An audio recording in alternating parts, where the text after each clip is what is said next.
Oi, tudo bem? Eu me chamo Verônica.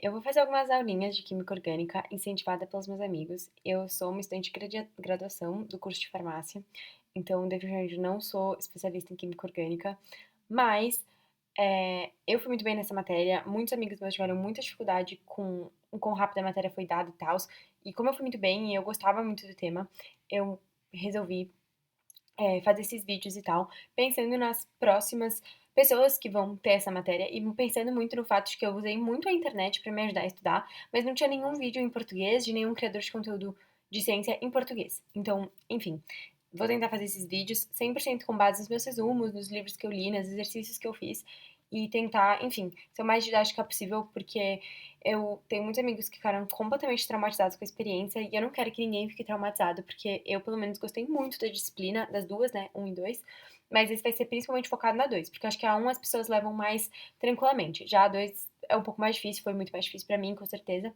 mas enfim. Vamos começar com os conceitos básicos e iniciais do que é química orgânica. Vamos falar um pouco mais de química orgânica agora. Eu vou começar essa aula com alguns conceitos introdutórios e um pouquinho de termoquímica e fisicoquímica. Bem pouquinho. Bom, eu acho que o jeito que você encara a química orgânica define muito a sua jornada nessa disciplina. E eu acho que a química orgânica 2, principalmente quando a gente pensa em reações, pelo menos no modelo brasileiro de dar as aulas que as reações ficam em química orgânica 2, majoritariamente. Bom, eu acho que quando a gente pensa em química orgânica, uma vez me falaram isso e me ajudou muito, que a química orgânica é a química das coisas diferentes, ou seja, os compostos orgânicos reagem porque eles são diferentes. Vamos pensar, por exemplo, num C18H38, então um hidrocarboneto X, com outro C18H38. Então, esses dois hidrocarbonetos. Eles nunca vão reagir entre eles. Eles vão interagir por interação de Van der Waals, mas eles nunca vão reagir, porque não tem nada ali que promova essa reação, que estimule essa reação. Então, isso é um conceito muito importante, que quando a gente pensa em química orgânica, quando a gente quer entender as reações da química orgânica, a gente olha para que grupos funcionais são diferentes, a gente olha para que interações eletrostáticas são diferentes, para que eletronegatividade é diferente. Então, é isso que a gente quer olhar quando a gente está procurando, então, reações orgânicas, basicamente. E aí, obviamente, eles têm os conceitos mais corretos, que seriam essa segunda linha aqui, que é, né, então, mais pensando na equaçãozinha da química orgânica, que é o ΔG igual a ΔH menos T delta S. Por que eu digo que essa é a reação da química orgânica? Porque é a única coisa que a gente olha. Depois a gente fica olhando, as equações que a gente olha são reações químicas, não são equações. Então a gente usa em geral essa equação aqui. E ela é muito importante porque ela tem aqui os três pilares da nossa reação. Primeiro é o nosso ΔG, que então vai dizer pra gente se a reação é espontânea ou não. Ou seja, diz pra gente sim ou não se essa reação acontece.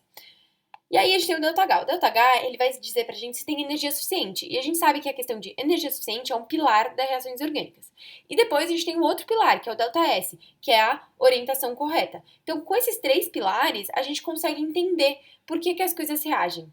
Agora, vem o como. Como é que as coisas reagem? Isso é um mecanismo. E é isso que a gente vê majoritariamente na química orgânica 2. Então, as coisas reagem por atração de carga, as coisas reagem por interação orbitalar. É isso que a gente vai olhar. É esse mecanismo, é esse como que as coisas reagem. Agora, falando um pouquinho mais da reação, a gente conhece então aquela reação básica. Reagente, setinha, produtos. É isso que a gente conhece. Agora, a gente vai dar uma ampliada nessa setinha, no que acontece entre esse caminho dos reagentes para os produtos, porque isso diz muito pra gente sobre uma reação. Primeiro, tem o intermediário, que é o primeiro que eu vou comentar. Então, o intermediário é esse mínimo relativo de energia.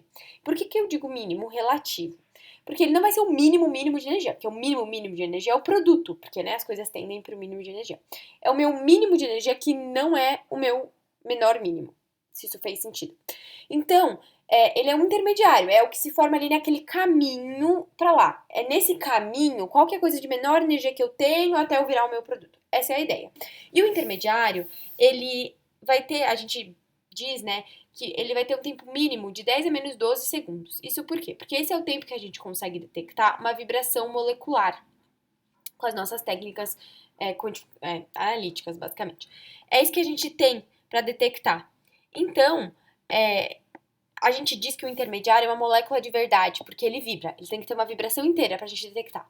E aí, ela é essa molécula de verdade entre a minha molécula final, que acontece nesse caminho. Já o estado de transição, como o próprio nome diz, ele é só um estado, ele não é não é um intermediário, ele é só um estado mesmo. E ele vai ter ali pelo menos uma ligação parcial, Ou seja, o que é essa ligação parcial? Não é uma ligação de verdade, é um entre uma ligação e outra, entre formar uma ligação e perder uma ligação, que a gente representa com esses tracinhos aqui. É assim que a gente representa. Então, esse intermediário entre, né, uma ligação se formar e uma ligação se desfazer. E aqui a gente pode ter vários estados de transição que vão acontecendo em sequência, enquanto a coisa vai virando, então, o intermediário ou vai virando o produto final. E com isso em mente, a gente consegue entender, então, um caminho de uma reação.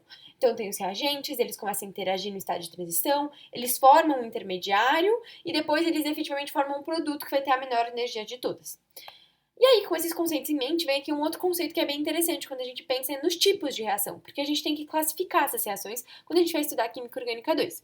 E os tipos de reação, então a gente pode pensar sempre na entropia de ativação. A entropia de ativação é quando a gente vai ter, né, uma medida do nível de organização entre o estado de transição e os reagentes. Eu digo, então, eu vou olhar para aquele nível de energia do meu estado de transição e comparar com o meu nível de energia, não, nível de organização. Meu nível de organização daquele estado de transição e comparar com o meu nível de organização dos meus reagentes.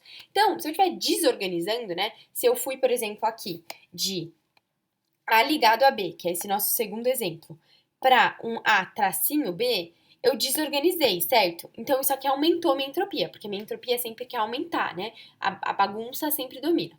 E depois, por exemplo, se eu tiver A mais B e eu for juntar, for fazendo uma interação entre A mais B, eu estou organizando o sistema. Então isso aqui vai ser uma entropia negativa. Então isso aqui já diz muito pra gente dos caminhos das reações, né? Então, lembrando que entropia aqui vai ter sempre a ver com nível de organização. Nível de organização entre aspas, porque esse não seria o termo físico-químico mais correto de todos. Enfim, esses conceitos iniciais de físico-química, espero que vocês tenham conseguido entender tudo. E não se preocupem, não se usa muito isso em química orgânica, mas é importante pra gente ter um caminho, né? Uma reta pra seguir. Digo, não se usa muito, tipo, nas provas, em geral, mas é um caminho de pensamento. Como é que a gente vai pensar sobre química orgânica? Como é que a gente vai pensar sobre reações químicas?